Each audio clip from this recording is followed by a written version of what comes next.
So I want to teach everyone a meditation practice that I follow. Okay. So I learned this from Eckhart Tolle. And I've been meditating for like 6 years. Anytime I have an anxious-based thought that pops up, I label it as what Eckhart Tolle calls a pain body thought. I know it's weird, but pain, there's a empowered body, and then there's a pain body. The pain body is addicted to gossip, drama. The pain body is addicted to negative thinking patterns, anxiety thinking patterns. And then it creates a reciprocation effect where the more you think negatively, the more it justifies your current state. And it creates a loop of negative thinking. Has anyone ever been there before? Am I the only one?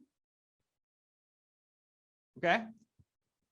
So the way you overcome the pain body, right, is by just you don't have to dive into your negative thoughts. You just got to label them as thinking. So whenever I have a negative thought, I have a habit in my head, which I practiced for 6 years, where I just go, oh, thinking, thinking, thinking, thinking, thinking, thinking, thinking, thinking, thinking, thinking. Do you think that when a quarterback is in the middle of playing the Super Bowl, that they are consciously thinking? Or do you think that a championship winning quarterback in the middle of the Super Bowl is in the present moment? What do you think? Present or thinking? We all can do better at this. When you get that urge in your head and you're like, Bill's saying another thing, I got to get, thinking. What am I doing right now? What's my priority right now? What's my priority right now?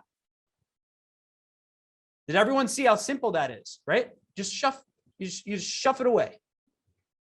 The more you're in the present moment, the more you're trusting your gut.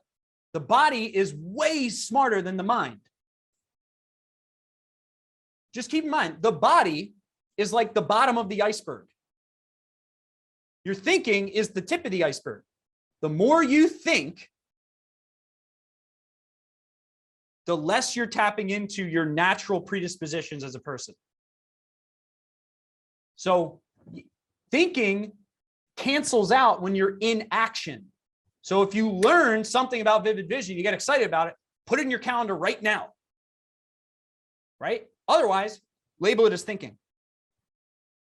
There's two options when you feel that urge to do something that causes overwhelm. Overwhelm is a habit. Overwhelm is the habit of letting your thoughts control your emotions, right? So when I show this document, doing this for quite some time now, I can see on your faces when it's like, oh, Bill's going into another thing I got to get done. No, that's thinking.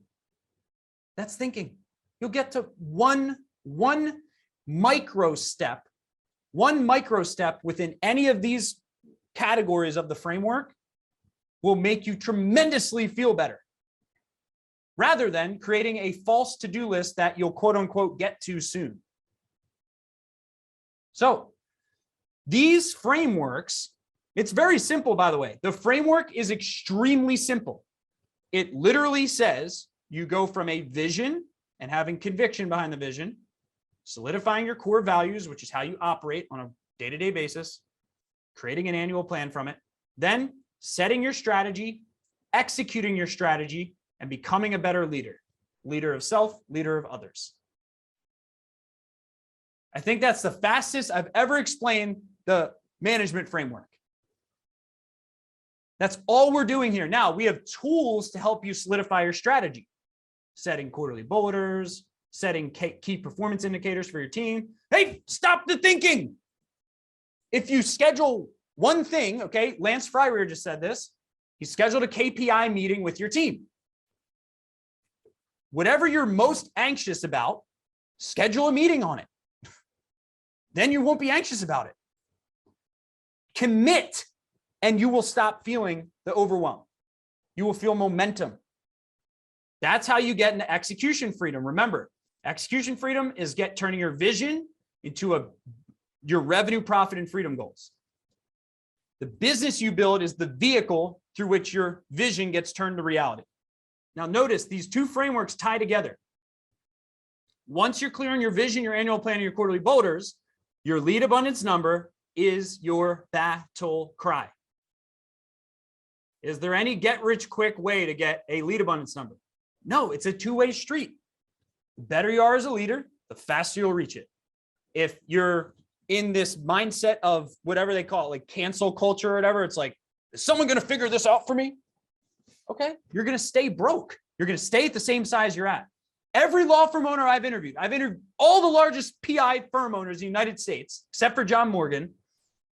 They take the highest amount of responsibility for two things in their firm: the phone ringing,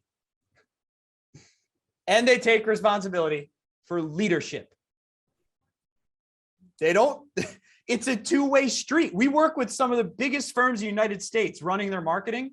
It is all the best relationships we have with people is a two-way street. Whenever someone mentally abandons what they're doing with us, it's going downhill. When someone's curious and leaning in and going, what did we learn from that? What can we do here? How can we pivot here? What did we learn there? What can we learn there? What can we learn there? The best marketers are the fastest and best learners.